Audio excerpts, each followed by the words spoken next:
حدیث نمبر 2193۔ حضرت جابر بن عبداللہ رضی اللہ عنہ سے مروی ہے، وہ نبی اکرم صلی اللہ علیہ وسلم سے روایت کرتے ہیں، آپ نے فرمایا جو شخص اونٹ، گائے اور بکری کا مالک ہو اور ان کا حق ادا نہ کرے، اسے قیامت کے دن ان کے سامنے چٹیل میدان میں بٹھایا جائے گا اور وہ اسے اپنے کھروں سے روندیں گے اور سینگوں والے جانور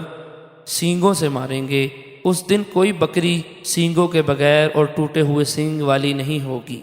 ہم نے عرض کیا یا رسول اللہ صلی اللہ علیہ وسلم، ان جانوروں کا حق کیا ہے؟ آپ نے فرمایا ان میں سے نر کو جفتی کرنے کے لیے ادھار کے طور پر دینا، ان کا ڈول ادھار دینا، پانی نکالنے کے لیے اونٹ دینا، دودھ کے لیے کسی کو دینا، جب پانی پر لے جائیں تو وہاں ان کا دودھ دے دینا، اللہ کے راستے میں سوار کرنا، اور فرمایا جو مالدار اپنے مال کی زکوٰۃ نہ دے، قیامت کے دن وہ مال گنجے سانپ کی شکل میں اپنے مالک کا تعاقب کرے گا، اور جہاں بھی جائے